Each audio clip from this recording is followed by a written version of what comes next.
modelan matematis dalam persoalan yang akan membentuk persamaan diferensial parsial. PD parsial masih ingat ya, PD parsial adalah suatu persamaan diferensial yang perubah bebasnya itu lebih dari 1 dan simbol derivatifnya dinyatakan dalam bentuk do. Jadi persamaan diferensial itu adalah persamaan matematis yang perubah bebasnya lebih dari 1 dan simbol derivatifnya dinyatakan dalam bentuk do. Untuk menyelesaikan PD parsial secara analitis, kalau pakai secara numeris gampang ya, pakai metode finite difference kan gampang banget. Tapi kalau kita menyelesaikan PD parsial dengan analitis, maka kita bisa menggunakan 2 metode. Yang pertama metode pemisahan variabel, dan yang kedua itu metode kombinasi variabel. Biasanya kalau metode variabel itu justru lebih apa ya, penggunaannya jauh lebih luas daripada penggunaan dengan menggunakan metode kombinasi variabel. Biasanya untuk metode kombinasi variabel itu digunakan ketika keadaan batasnya ada yang tak terhingga gitu biasanya. Tapi kalau metode pemisahan variabel itu lebih apa ya, lebih umum bentuk penyelesaiannya. Nah, sekarang kita lihat dulu. Untuk metode dengan menggunakan metode pemisahan variabel, taruhlah di sini ada suhu, itu adalah sebagai fungsi posisi dan waktu. Jadi di sini perubah bebasnya adalah X dan T, yaitu posisi dan waktu. Nah, karena di sini perubah bebasnya lebih dari 1, maka jelas persamaan diferensial yang menyatakan hubungan antara suhu dan posisi dengan waktu jelas akan membentuk persamaan diferensial parsial. Kalau kita menggunakan metode pemisahan variabel atau istilah lainnya adalah separation of variables, itu dengan cara seperti ini. T kita itu kan sebagai fungsi posisi dan waktu. Maka untuk menyelesaikannya yang nanti harus dipisah, yang perubah bebas posisi dan perubah bebas waktu itu dipisah menjadi variabel baru. Misal yang posisi dirubah menjadi fungsi X, hanya fungsi X saja, sementara waktu itu sebagai fungsi T saja. Kemudian disubstitusikan ke persamaan matematis yang akan kita selesaikan. Jadi kalau kita menggunakan metode pemisahan variabel, masing-masing perubah bebasnya itu dipisah gitu. Dipisah supaya merubah PD parsial menjadi PD ordiner. Jadi kedua metode ini, baik metode pemisahan variabel atau metode kombinasi variabel itu kita gunakan untuk menyelesaikan PD parsial. Nah, PD parsial itu bisa kita selesaikan dengan cara apa toh? Yaitu harus dirubah menjadi PD ordiner. Jadi kata kuncinya PD parsial itu bisa kita selesaikan ketika PD parsial itu bisa kita rubah menjadi PD ordiner. Ya toh, maka metode pemisahan variabel dan metode kombinasi variabel ini adalah metode yang dapat merubah PD parsial menjadi PD ordiner, yaitu PD yang mempunyai lebih dari 2 perubah bebas menjadi PD dengan 1 perubah bebas. Kalau metode pemisahan variabel, cara penyelesaiannya masing-masing perubah bebas itu kita pisahkan sehingga membentuk bentuk baru gitu ya. Jadi dipisahkan dulu, disubstitusikan sehingga persamaan kita menjadi persamaan baru. Nah, tetapi kalau metode kombinasi variabel, taruhlah T itu sebagai fungsi posisi dan waktu. Maka untuk menyelesaikannya, masing-masing perubah bebas ini justru malah digabung. Kalau metode pemisahan variabel dipisah, masing-masing perubah bebasnya sehingga membentuk persamaan baru, tetapi justru kalau kombinasi variabel, semua perubah bebasnya itu digabung sehingga membentuk bentuk baru. Dan bentuk baru ini kita gunakan dalam rangka merubah PD parsial menjadi PD ordiner. PD PD dengan lebih dari 2 perubah bebas atau 2 perubah bebas menjadi PD dengan 1 perubah bebas. Nah, sekarang kalau kita lihat di sini, contoh berikut ini ya kita lihat. Di sini ada sebuah padatan. Ada padatan di mana di sini sudah diketahui lebar ke arah Y dan Z itu tak berhingga, gitu ya. Jadi lebar ke arah Y dan Z tak berhingga. Nah, padatan ini terletak antara X sama dengan 0 sampai X sama dengan tak terhingga. Kalau kita membayangkan ini seperti permukaan tanah. Permukaan tanah itu kan ke arah X juga tak terhingga, ke arah Y juga tak terhingga, ke arah Z juga tak terhingga. Jadi ini seolah-olah seperti itu. Jadi kita akan menggambarkan hubungan antara perubahan suhu sebagai fungsi posisi dan waktu. Tetapi di sini posisi yang diminta karena ke arah Y dan Z juga X semua panjangnya adalah tak terhingga, tapi di sini yang diminta hanya ke arah X posisinya. Yang ke arah Y dan ke arah Z tidak ditinjau. Jadi saya ulangi lagi. Ini kan seperti permukaan tanah gitu. Permukaan tanah itu luasnya ke arah X, ke arah Y, ke arah Z kan semua tak terhingga jaraknya tanah. Gitu toh. Nah, tapi di sini yang kita tinjau ini perpindahan panasnya adalah hanya ke arah X. Jadi sekarang di sini sudah diketahui suhu mula-mula di semua bagian X ini mula-mula suhunya adalah T0. Mulai suatu saat suhu permukaan di X sama dengan 0 itu dirubah menjadi T1.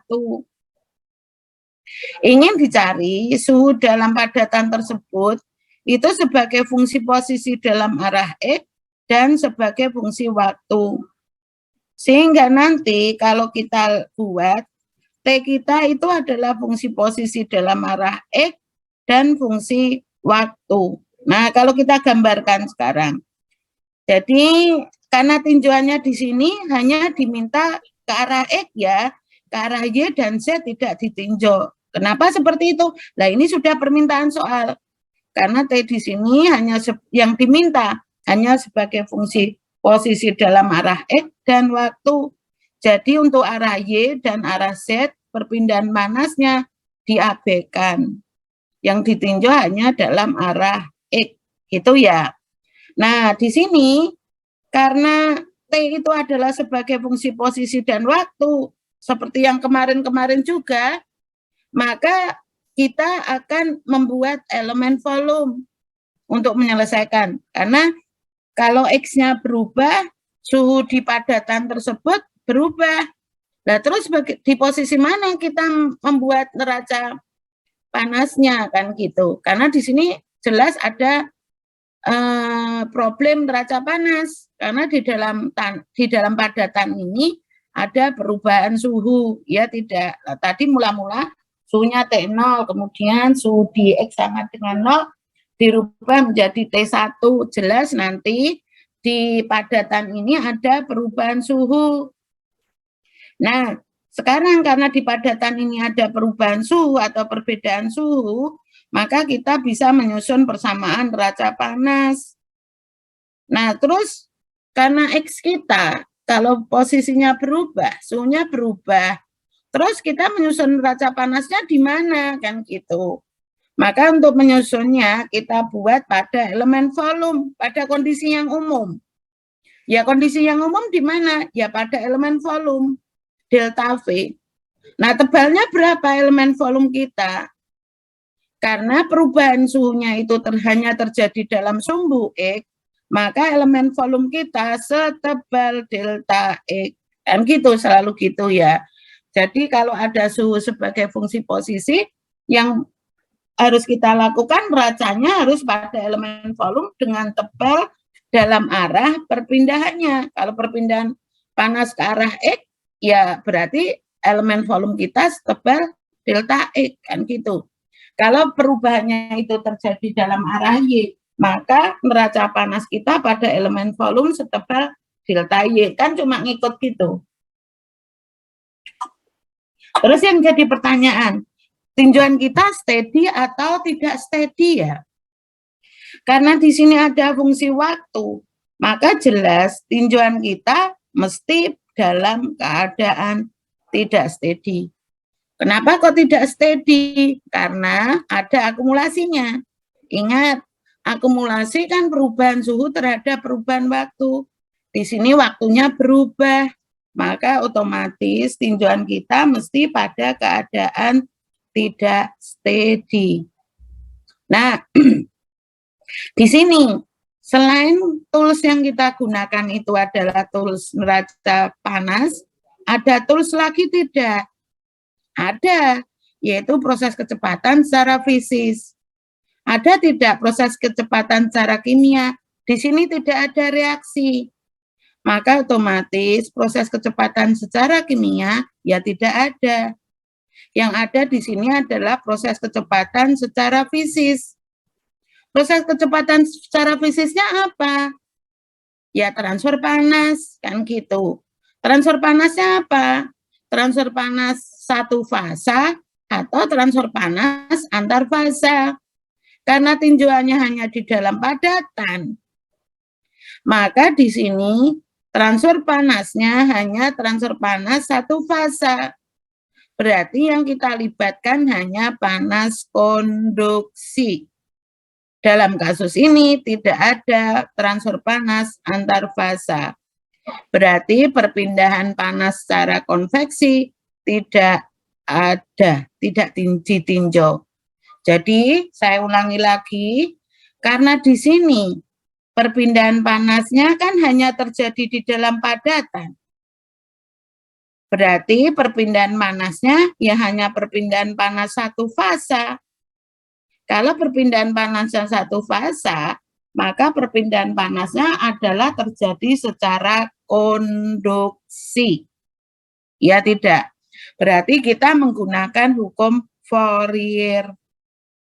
Nah, baik. Sekarang yang perpindahan panas antar fasa, di sini tidak ada informasi apapun. Kan tidak ada kontak dari permukaan padatan ke udara. Atau kontak dari permukaan padatan mesin mungkin ke air. Kan nggak ada. Jadi tinjauannya hanya perpindahan panas satu fasa. Berarti kita hanya melibatkan perpindahan panas secara konduksi. Baik. Berarti kita bisa menyusun persamaan neraca panas pada elemen volume setebal delta X. Elemen volume kita setebal delta X. Maka posisi di ujung ini adalah di X. Posisi di ujung ini adalah X plus delta X. Berarti laju alir panas masuknya ya di sini, di X. Laju alir panas keluarnya di mana? Ya ini, di X plus delta X. Ini yang masuk, ini out. Out. Iya kan? Berarti neraca panas kita ya hanya R in min R out sama dengan R akumulasi. Karena perpindahan panasnya hanya terjadi di padatan, maka kita melibatkan perpindahan panas secara konduksi. Berarti kita menggunakan hukum Fourier. Karena ini satuannya apa semua ini? R in, min R out, dan R akumulasi satuannya harus apa? Ya panas per waktu. Nah, panas per waktu. Berarti hukum Fourier kita yang negatif K konduktivitas panas kali A luasannya kali perubahan suhu terhadap perubahan posisi. Berhubung T kita adalah sebagai fungsi posisi dan waktu, maka bentuk derivatifnya itu adalah do, bukan D. Kenapa kok do? Karena perubah bebasnya ada dua, yaitu X dan T. Sehingga bentuk derivatifnya adalah do. Sehingga hukum Fourier kita menjadi apa? Negatif K kali A kali do T per do X. Berhubung di posisi ini adalah laju alir panas masuk, berarti posisi di adanya laju alir panas masuk itu di X. Sekarang laju alir panas yang keluar, berarti sama, cuma posisinya yang berubah. Besarnya laju alir panas yang keluar di elemen volume setebal delta X di mana? Di X plus delta X. Maka besarnya laju alir panas negatif K kali A kali do T per do X di posisi X plus delta X. Paham ya? Tadi kenapa ini do? Karena kita tahu T-nya itu sebagai fungsi dua berubah bebas. Nah, sekarang sama dengan apa? Laju akumulasi panas. Laju akumulasi panas itu sama dengan apa? Perubahan panas terhadap perubahan waktu. Karena perubahan panas itu bisa dirasakan, maka panas yang kita libatkan itu adalah panas sensibel. Berarti MCP dt. M itu sama dengan apa? Volume dikali dengan rho. Volume kita berapa? Ya delta V. Berarti besarnya massa padatan pada elemen volume ya sama dengan delta M. Delta M itu sama dengan apa? Delta V kali rho. Karena ini padatan, maka besarnya elemen volume ya luas dikalikan dengan delta X. Itu adalah elemen volume. A kali delta X kali rho. Begitu ya. Jadi karena di dalam padatan itu ada perubahan suhu, maka di dalam padatan ada panas sensibel. Ya tidak. Karena di sini ada perubahan suhu, maka di sini ada panas sensibel. Karena panas sensibel kan MCP delta T. Nah, karena di sini adalah laju alir panas, laju akumulasi panas maksud saya, maka besarnya laju akumulasi panas ya sama dengan perubahan panas terhadap perubahan waktu. Bisa dipahami? Nah, panas kita panas sensibel. Berarti MCP delta T. Nah, kalau perubahan panas, ya tinggal ada simbol D aja. Berhubung suhu kita itu adalah sebagai fungsi dua berubah bebas, maka bentuk derivatifnya bukan D, tapi do.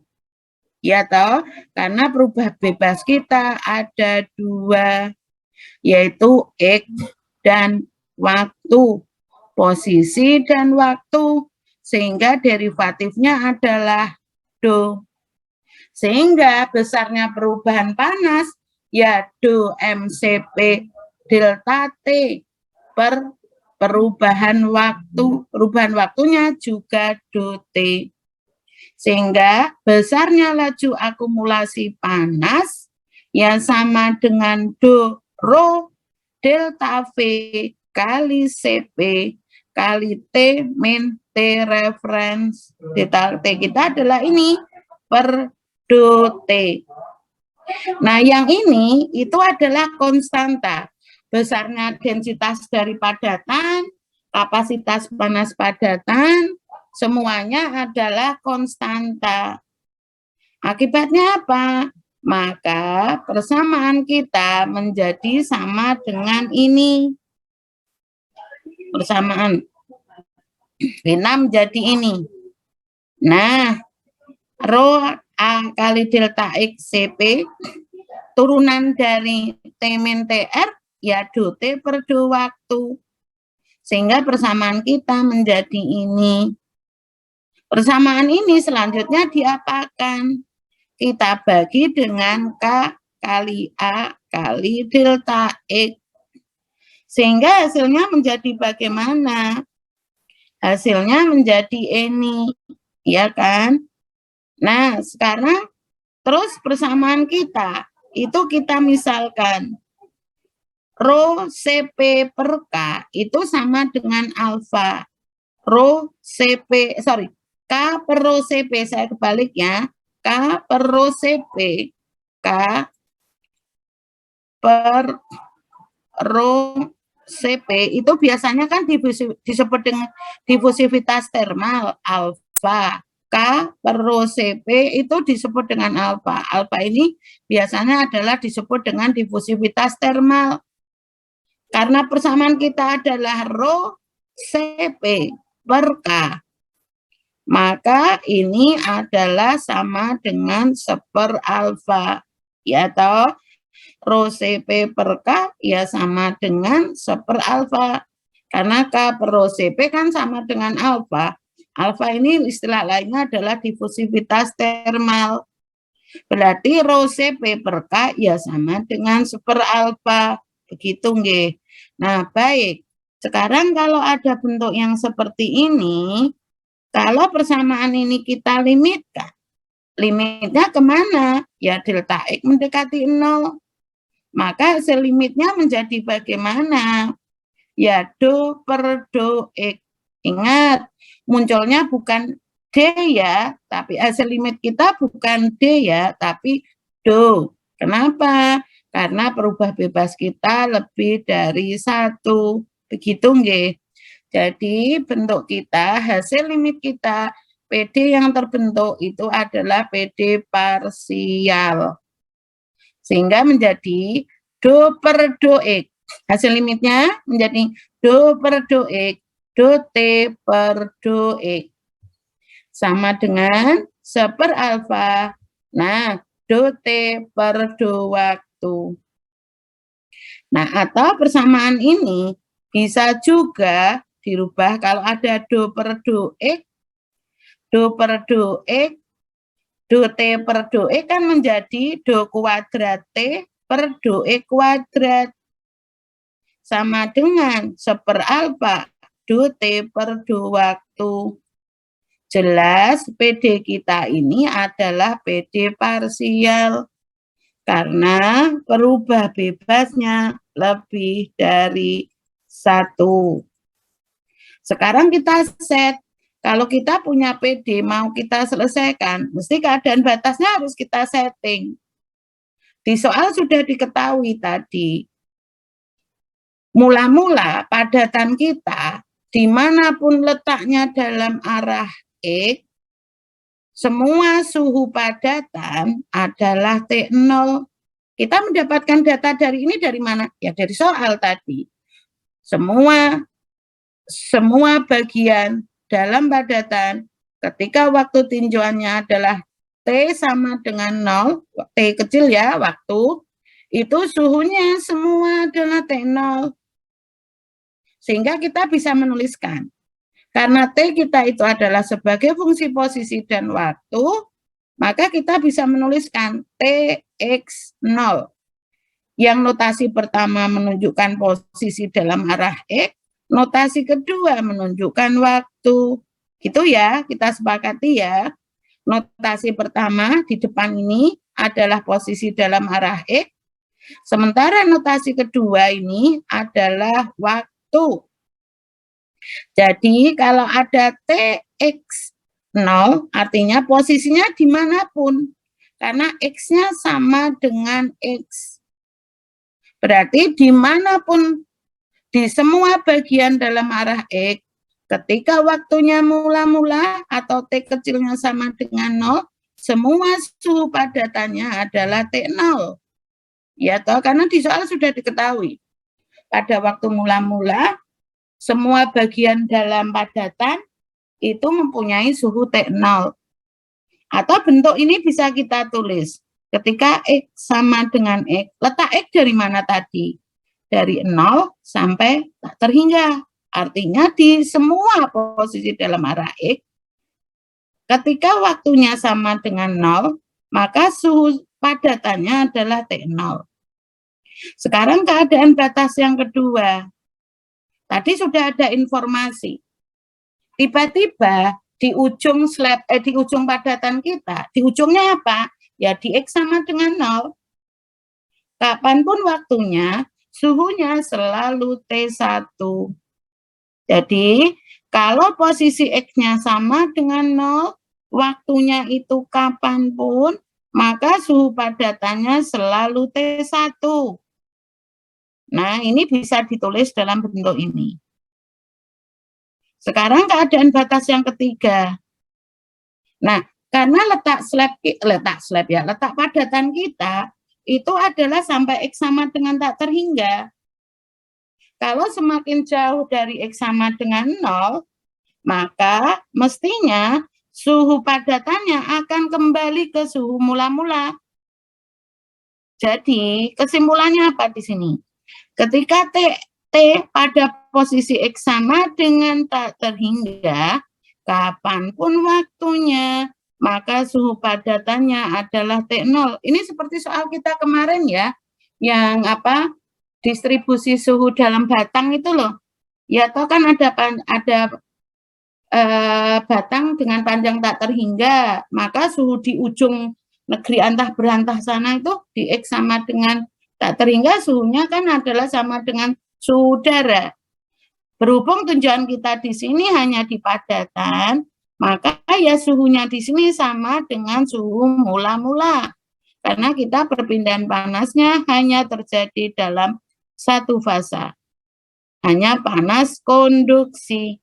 Perpindahan panas antar fasa tidak ada. Hitung nggih.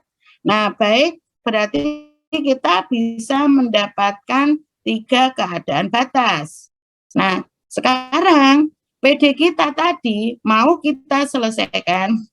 Pada dasarnya kalau kita menyelesaikan PD dengan menggunakan metode kombinasi variabel, biasanya kalau ada batasan yang tak terhingga, maka yang paling mudah kita gunakan adalah metode kombinasi variabel. Itu yang paling mudah gitu. Ini hanya masalah kebiasaan ya. Jadi kita menggunakan metode kombinasi variabel. Caranya bagaimana? Tadi sudah saya nyatakan, kalau menggunakan penyelesaian PD parsial dengan metode kombinasi variabel, maka perubah-perubah bebas itu kita gabungkan sehingga menjadi variabel baru. Langkah yang harus kita ambil apa? Nah, perubah baru kita apa? Perubah baru kita itu kita simbolkan dengan eta tadi di yang awal. Perubah baru kita kalau dengan menggunakan kombinasi variabel terserah mau disimbolkan apa. Dalam kasus ini kita simbolkan perubah baru kita yang merupakan gabungan antara posisi dan waktu, kita simbolkan dengan eta. Nah, eta ini harus kita setting. Eta ini kita setting. Biasanya kalau kita menggunakan metode padatan ini ya, perpindahan panas konduksi, maka besarnya eta itu adalah sama dengan ini. Etanya itu adalah sama dengan X per akar 4T kali alfa. Ada juga yang memisalkan 2T alfa. Monggo-monggo mawon. Eta kita misalkan X per akar 4T kali alfa. Alfa kita tadi apa? Alfa kita tadi K per rho CP. Alfa kita tadi adalah K per rho CP. Ya toh, diffusivitas termal. Jadi, perubah baru kita itu adalah eta. Sehingga kita bisa mengatakan, ya jelas T itu adalah fungsi eta. Di mana eta itu adalah X per akar 4T kali alfa. Ada juga yang memisalkan X per akar 2T kali alfa. Ada juga monggo-monggo mawon. Itu kan perlu disepakati. Waktu pertama menentukan Anda model barunya apa gitu ya. Etanya apa? Mau 2T alfa monggo, mau 4 T alfa, ya monggo, silakan saja.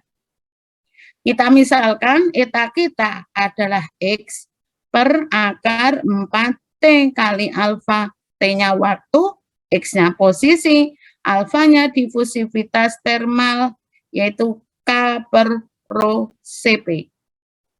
Sekarang, karena perubah kita, eta adalah fungsi X dan waktu. Eta adalah dua perubah bebas yang dikombinasikan, yang digabung. Sehingga kita bisa mengatakan, kalau eta ini kita turunkan terhadap X, kan boleh. Eta ini kita turunkan terhadap X. Maka T, waktu, itu dianggap sebagai konstanta. Waktu seperti di kalkulus yang semester 1 kan gitu. Kalau kita punya dua perubah, ketika kita turunkan ke satu perubah, maka perubah yang lain kan dianggap konstanta. Demikian juga ini, eta adalah fungsi posisi dan waktu. Kita turunkan terhadap X, maka waktu dianggap sebagai konstanta. Akibatnya apa? Maka do T per do X. Sekali lagi saya menanyakan, kenapa do? Kenapa derivatifnya berbentuk do? Karena eta kita fungsi dua berubah bebas, yaitu X dan T. Sehingga bentuk derivatifnya adalah derivatif parsial, yaitu do. Sehingga do eta per do X ya sama dengan ini. Berarti seperakar 4T alfa adalah konstanta. Kenapa konstanta? Karena ini diturunkan terhadap X, maka T-nya dianggap konstanta. Sehingga kita mendapatkan bentuk ini. Jadi, do eta per do X ya sama dengan seperakar 4T alfa. Nah, sekarang kalau eta kita turunkan ke waktu, ke T, maka do eta per do T sama dengan apa? Berarti X per akar 4 alfa adalah konstanta. Kenapa konstanta? Karena kita turunkan terhadap T, ya toh? Karena kalau ada fungsi dua perubah bebas, ketika kita turunkan ke salah satu variabel, maka variabel yang lain dianggap sebagai konstanta. Akibatnya apa? Maka do eta per do T sama dengan X per akar 4 alfa do T pangkat negatif setengah. Betul ya? Karena ini ada akar seperakar T. Berarti T pangkat negatif setengah per do X. Oh, ini saya salah. Ini do T ya. Ini salah tulis. Diturunkan terhadap T. Ini bukan ke X ya, karena diturunkan terhadap X. Ini saya salah tulis. Akibatnya apa? Kalau ada do T pangkat negatif setengah per do T, ya sama dengan hasilnya negatif setengah kali T pangkat negatif 3/2 do T per do T kali X per akar 4 alfa. Kan gitu. Hasilnya apa? Ya X per akar 4 alfa kali negatif setengah kali T pangkat negatif 3/2. Kan gitu. Nah, kita kembali ke PD kita.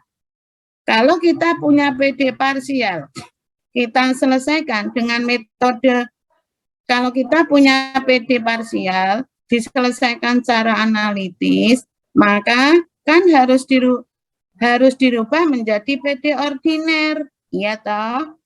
Saya ulangi lagi, kalau kita punya PD parsial, mau diselesaikan secara analitis, maka kita harus merubah PD parsial menjadi PD ordiner. Betul tidak? Kita menggunakan metode kombinasi variabel. Maka do kuadrat T per do X kuadrat ini harus kita rubah menjadi PD apa? Ordiner. Caranya bagaimana? Kita misalkan sekarang.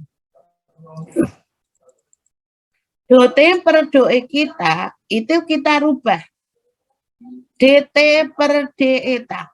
Kenapa ya? DT per D eta kok bentuk derivatifnya dalam bentuk D, bukan do.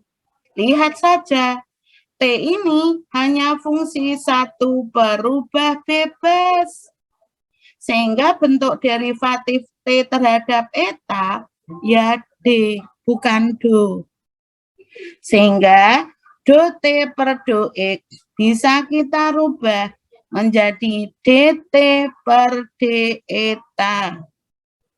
Karena apa? T hanya fungsi satu berubah bebas. Maka bentuk derivatifnya adalah derivatif biasa, yaitu D. Maka do T per do X ya sama dengan DT per D eta kali do eta per do X. Kenapa derivatif eta ke X kok dalam bentuk do? Kita lihat sekarang. Eta di sini adalah fungsi dua berubah bebas, yaitu X dan T. Sehingga bentuk derivatifnya adalah do. Nah, sekarang DT per D eta. Kita simbolkan DF eta per D eta. Betul ya? Kalau ini diturunkan ke eta, maka bentuknya adalah menjadi DF eta per D eta. Nah, sekarang yang ini, do eta per do X. Eta kan fungsi dua berubah bebas. Maka ketika kita turunkan terhadap X, maka T dianggap sebagai konstanta. Tadi sudah kita dapatkan do eta per do X sama dengan apa? Seper akar 4 alfa T. Ya toh, maka bentuknya bisa kita tulis ini. Kita simbolkan saja DF eta per D eta itu adalah sama dengan turunan pertama fungsi eta. Ya toh, DF eta per D eta itu kan sama dengan turunan pertama fungsi. Maka bisa kita simbolkan F aksen kali seper akar 4 alfa T. Nah, PD kita adalah PD tingkat 2 do kuadrat T per do X kuadrat. Maka untuk mendapatkan turunan kedua, turunan pertama perlu kita turunkan. Betul tidak? Turunan kedua adalah turunan dari turunan pertama. Berarti kalau ada do kuadrat T per do X kuadrat, maka do T per do X perlu kita turunkan. Akibatnya apa? Do per do X, do T per do X kita adalah ini. Ya toh? Do T per do X kita adalah ini. Ya toh? Turunan pertama fungsi seper akar 4 alfa T. Betul toh? Nah, sekarang kita rubah. Do X kita rubah. Do X kita rubah menjadi do per do eta kali do eta per do X. Boleh toh? Saya ulangi lagi. Do per do X kita rubah menjadi do per do eta kali do eta per do X. Pakai aturan rantai, pakai aturan chain rule. Betul toh? Coret-coret kan sama ini. Pakai aturan rantai, chain rule. Berarti kalau ada bentuk yang seperti ini, kita PD kita berubah menjadi bagaimana? Kan gitu. Kalau menggunakan aturan rantai, chain rule. Maka menjadi do per do eta, turunan pertama fungsi seperakar 4 alfa T do eta per do X menjadi bagaimana? Nah, karena ini turunannya itu terhadap eta, ya toh, turunannya itu terhadap eta, yang turunan ini kan turunannya terhadap eta. Yang fungsi eta kan T ya, T kan fungsi eta. Akibatnya apa? Kalau ada turunan pertama fungsi, diturunkan lagi, maka menjadi turunan kedua. Betul tidak? Sekarang bagaimana nasibnya seperakar 4 alfa T? Karena di sini tidak ada eta, maka ini menjadi konstanta. Sehingga hasilnya menjadi apa? Seperakar 4 alfa T kali turunan kedua fungsi. Nah, yang ini do eta per do X. Do eta per do X kan tadi sudah kita definisikan. Do eta per do X sudah kita definisikan ini. Seperakar 4 alfa T. Ya toh? Sehingga ini kali ini. Seperakar kali seperakar. Maka akarnya menjadi hilang. Karena setengah akar kali akar. Maka pangkat setengah kali pangkat setengah. Maka setengah tambah setengah menjadi 1. Maka hasilnya menjadi apa? Turunan kedua fungsi kali 1/4 alfa T. Bentuk kita itu. Nah, itu yang turunan kedua sebagai fungsi X. Padahal PD kita tadi adalah ini. Ada do T per do waktu. Maka do T per do waktu harus dirubah menjadi fungsi eta. Karena kita menggunakan metode kombinasi variabel. Betul tidak? Maka do suhu do T per do waktu harus dirubah menjadi fungsi eta. Nah, sekarang kita definisikan do T per do waktu. Maka ingat, kita rubah dengan menggunakan aturan rantai, chain rule. Berarti menjadi apa? dt per d eta. Pertanyaannya sekarang, kenapa derivatif T terhadap eta kok D derivatifnya? Karena T ini hanya fungsi satu berubah bebas. Kalau fungsi satu berubah bebas, maka bentuk derivatifnya adalah derivatif biasa, yaitu D. Nah, sehingga hasilnya menjadi bagaimana?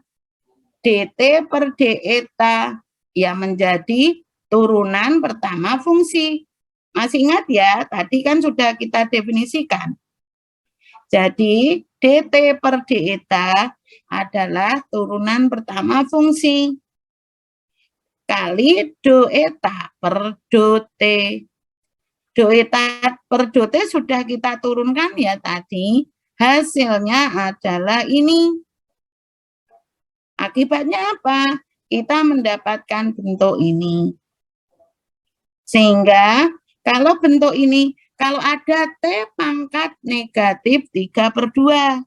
Ya toh hasilnya kan negatif setengah T pangkat negatif 3/2. Maka menjadi negatif setengah T pangkat negatif 1 kali T pangkat negatif setengah. Betul tidak?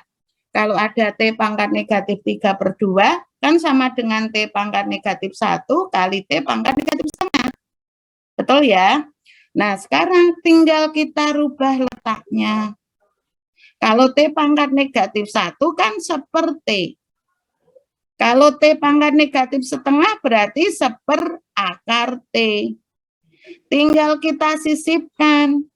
Tinggal seperakar T, ya toh? Tinggal kita sisipkan ke sini. Sehingga bentuk kita menjadi apa? X per akar 4 alfa T. X per akar 4 alfa T kan sama dengan eta. Betul tidak? Sehingga persamaan kita menjadi negatif setengah kali turunan pertama fungsi kali ini toh menjadi ini negatif setengah kali turunan pertama fungsi per 2 per T. Ini toh menjadi ini. Saya ulangi lagi. Maka do T per do waktu menjadi apa ini?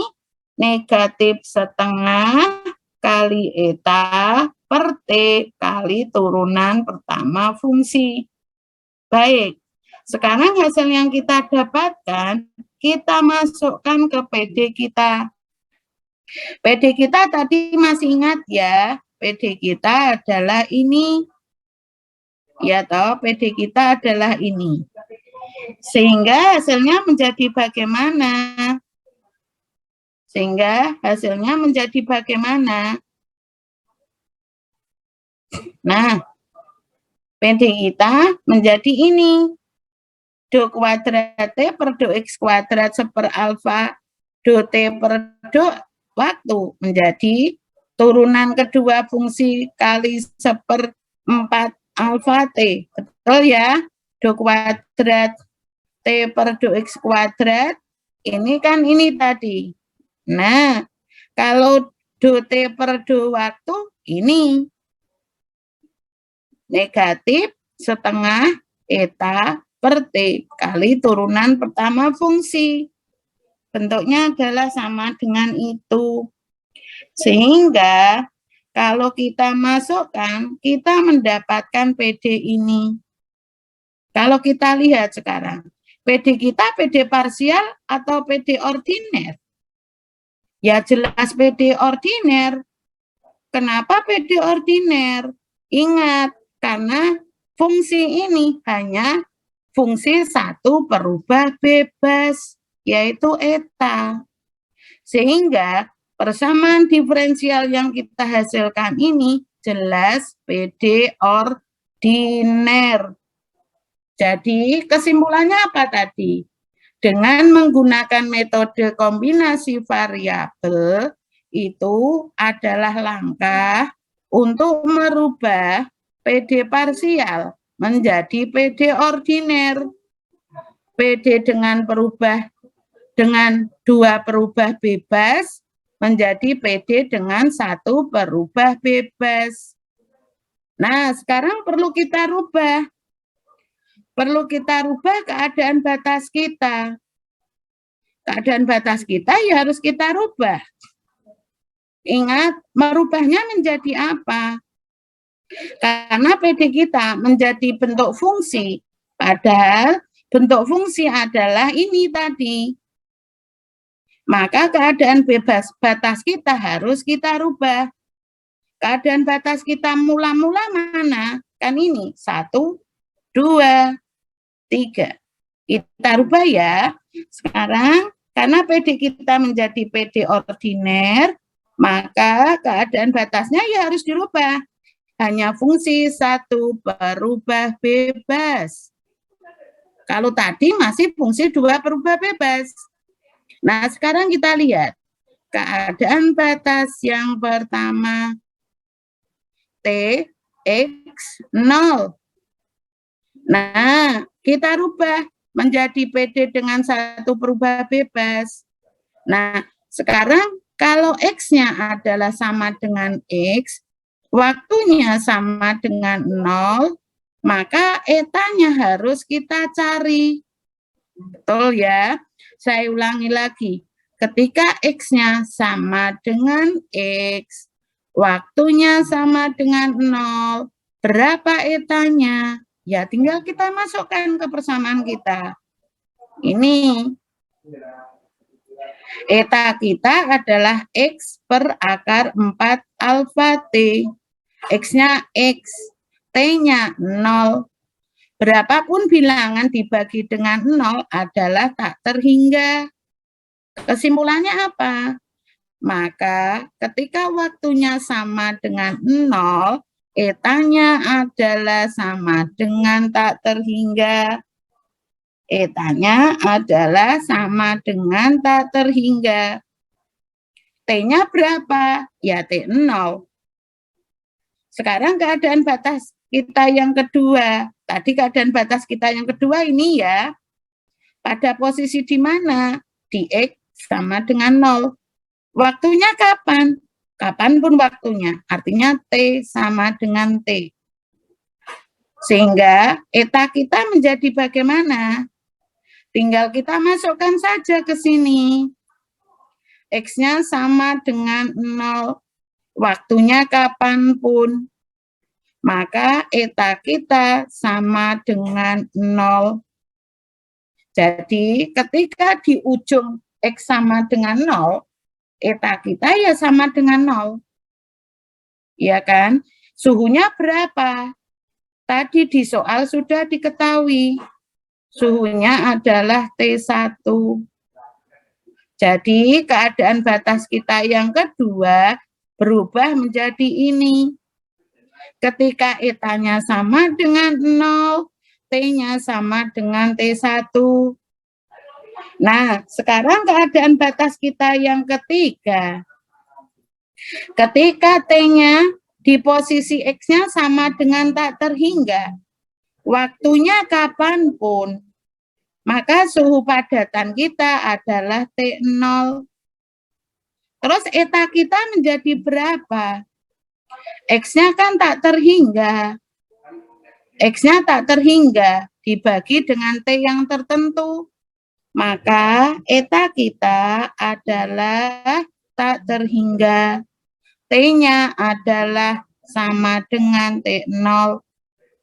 Nah, dari keadaan batas kita 1, 2, 3. Ketika kita rubah hanya T sebagai fungsi eta, ternyata keadaan batas 1 menjadi sama dengan keadaan batas 3. Betul tidak? Eta sama dengan tak terhingga, T-nya adalah sama dengan T0. Ya toh, keadaan batas 1 berubah menjadi keadaan sama dengan keadaan batas kita yang ketiga. Jadi kita mempunyai dua keadaan batas. Ya toh, eta sama dengan 0, T-nya sama dengan T1, dan yang satunya apa? Eta sama dengan tak terhingga, T-nya sama dengan T0.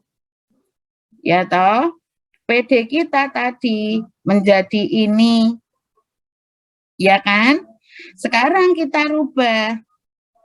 Berarti menjadi apa? Turunan kedua fungsi menjadi ini. Sehingga PD baru kita adalah ini.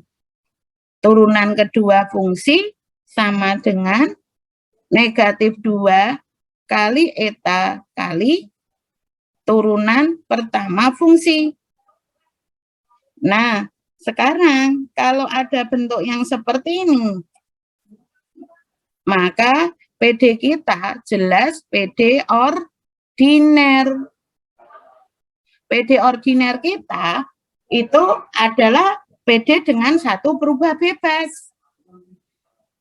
Nah, kita lihat sekarang. Turunan kedua fungsi per D eta kuadrat sama dengan 2 eta. Turunan pertama fungsi eta. Ya toh? Nah, bentuk ini sekarang kita rubah.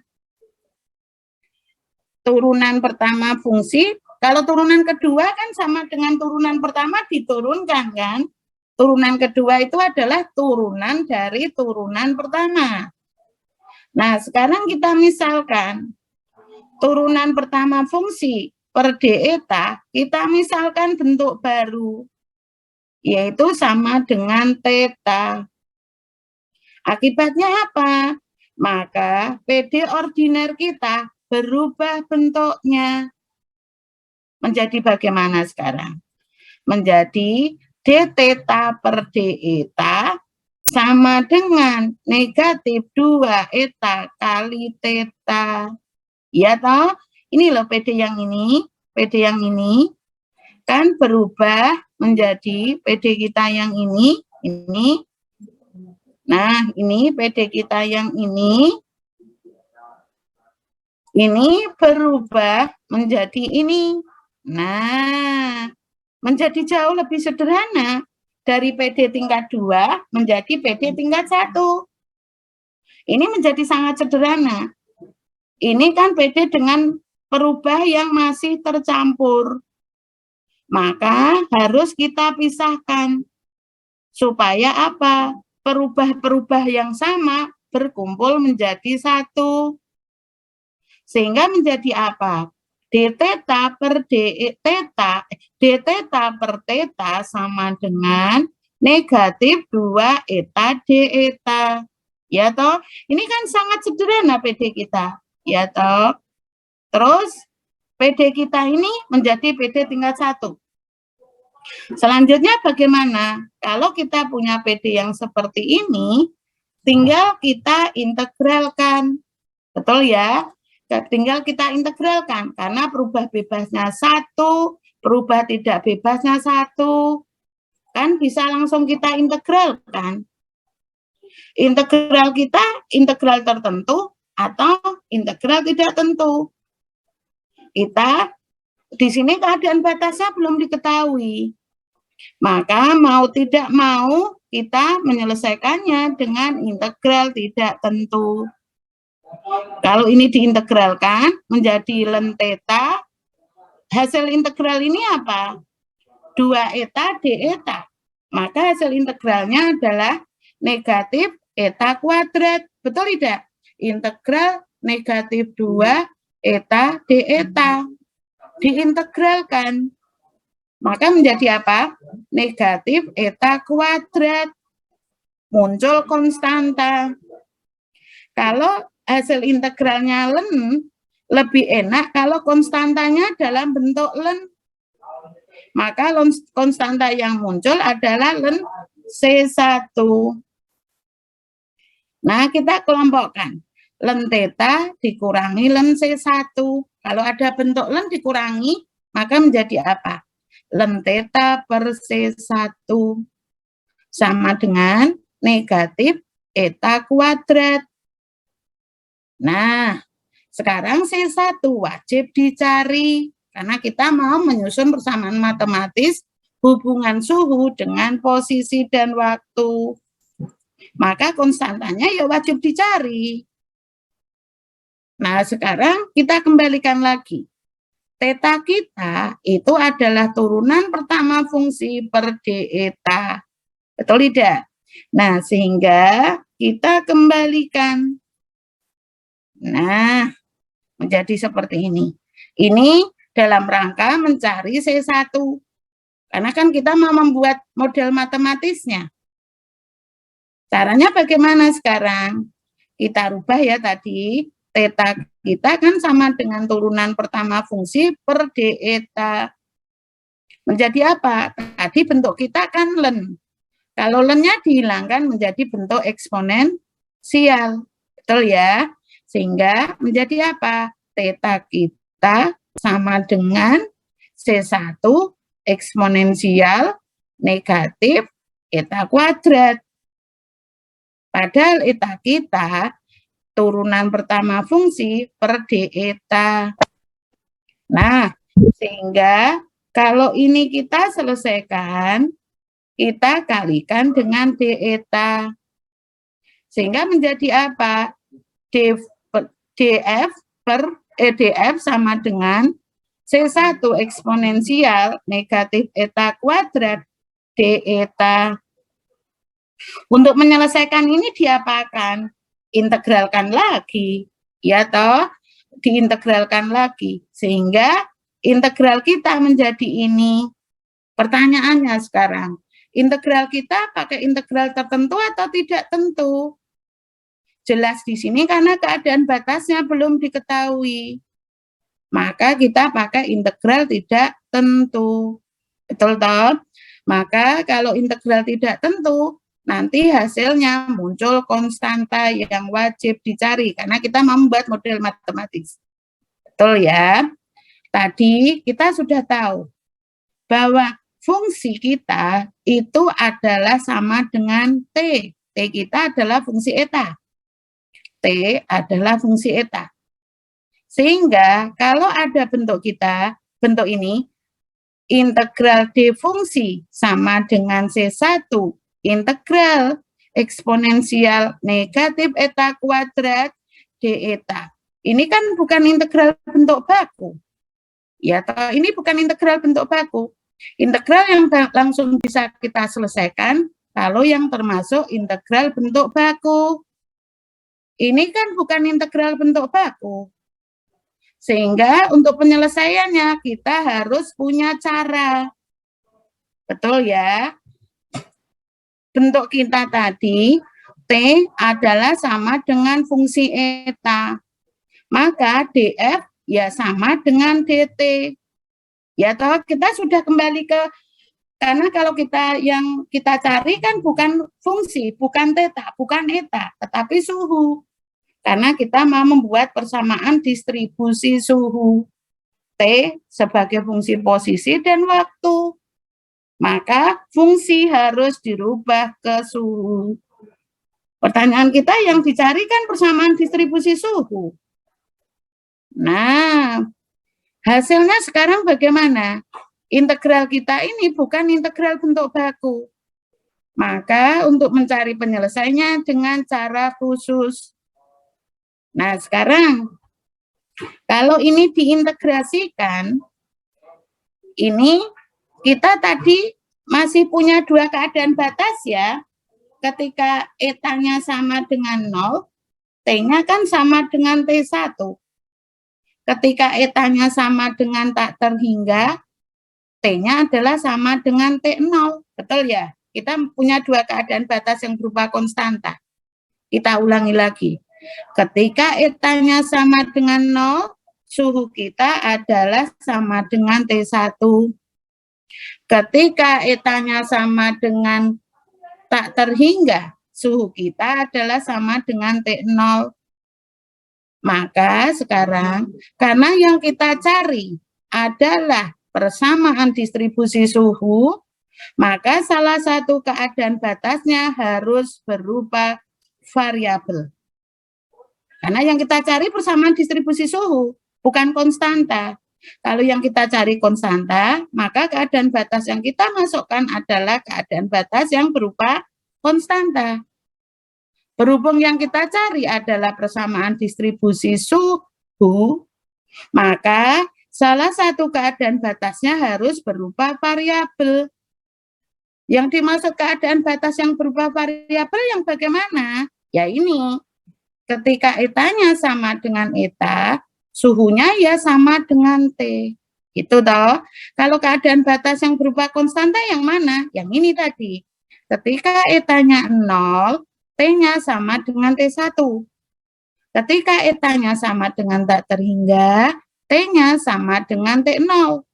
Ya toh. Tapi kalau keadaan batas yang berupa variabel adalah ini. Nah, sekarang sudah tahu ya bedanya. Kalau yang dicari adalah persamaan distribusi, maka salah satu keadaan batasnya harus berupa variabel. Tetapi kalau yang dicari konstanta, keadaan batas yang kita gunakan ya harus berupa konstanta. Kata kuncinya kan cuma itu. Sekarang kita selesaikan. Kita integralkan dengan integral tertentu. Integral tertentu kita bagaimana? Ya ini. Nah, tinggal kita masukkan. Keadaan batas bawahnya apa? T-nya, etanya sama dengan 0. Etanya sama dengan 0. T-nya sama dengan T1. Ini yang keadaan batas kita, batas atas.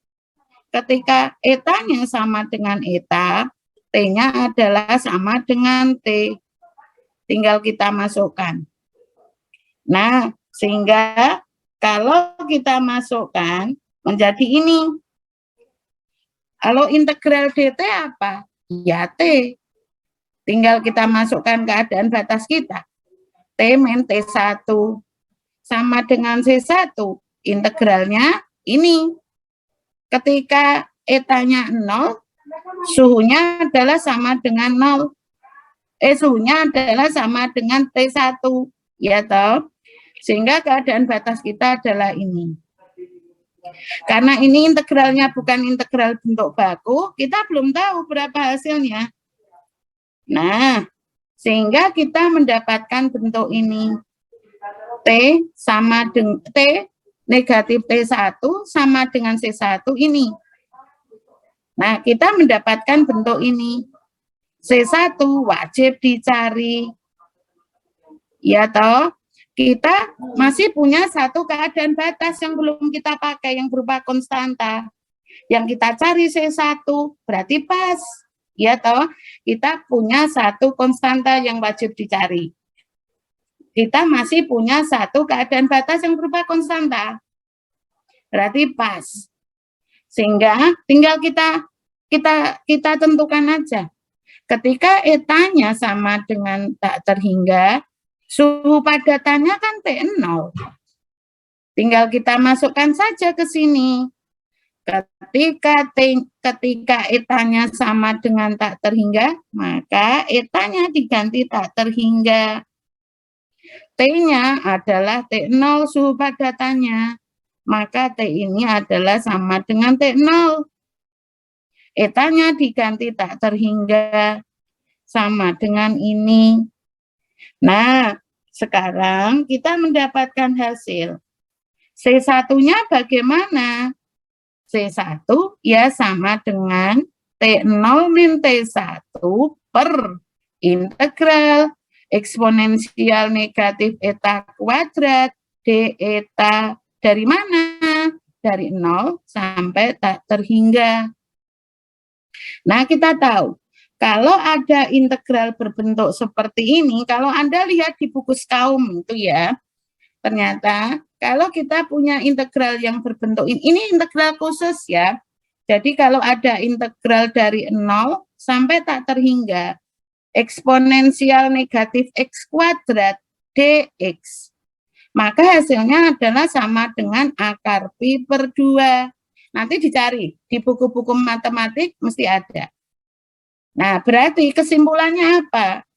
Maka kalau kita punya bentuk seperti ini, maka C1 kita sama dengan T0 min T1 per akar pi per 2. Ya kan? Nah, ini kan jelas semua konstanta. C1 terpenuhi. Nah, karena C1 sudah ketemu, tinggal kita masukkan ke persamaan matematis kita. Yang ini kan tadi. Nah, tinggal kita masukkan ke sini. Tinggal satu langkah ya, habis ini kuis. Nah, sekarang berarti persamaan kita menjadi ini. Integral kita kan belum ketemu. Ya tahu, integral kita belum ketemu. Tapi C1 sudah ketemu. Tetapi integral kita belum terselesaikan. Ya tahu, C1 sudah ketemu. Tapi masih dalam bentuk integral. Ternyata apa? Kalau kita punya bentuk seperti 0 min T1 per akar pi per 2 integral eksponensial negatif eta kuadrat d eta. Ternyata kalau ada bentuk ini kan bisa dirubah menjadi ini. Karena per akar pi per 2, maka menjadi 2 per akar pi. Ternyata kalau ada bentuk 2 per akar pi, integral ini sebenarnya kalau diganti dengan X boleh. Integral dari 0 ke X, eksponensial negatif X kuadrat dx, hasilnya adalah fungsi error. Saking pusingnya ya dulu mungkin, wah ini kok integralnya susah banget, berarti simbolkan saja menjadi fungsi error. Makanya ini disebut error function. Jadi kalau ada 2 per akar pi, integral eksponensial negatif eta kuadrat d eta dari 0 sampai eta itu adalah error function eta, fungsi error. Saking pusingnya mereka mungkin, wah wis lah, karena ini bukan integral bentuk baku, ternyata harus bentuk ini. Kesimpulannya apa? Maka persamaan distribusi suhu kita adalah ini, menjadi T sama dengan T1 plus T0 min T1 error function eta, di mana error function eta itu adalah apa tadi? 2 per akar pi integral eksponensial negatif eta kuadrat d eta. Eta kita apa tadi? X per akar 4 alfa T. Baik, ini yang integral apa PD parsial sudah ya. Yang untuk PD yang lain, untuk soal yang lain, untuk yang metode pemisahan variabel, silakan Anda baca sendiri ya. Di sini sudah saya beri contohnya. Tinggal Anda baca sendiri untuk menambah pengetahuan. Baik, sampai di sini ada yang ditanyakan? Kalau tidak ada yang ditanyakan, kita masuk ke kuis. Kok?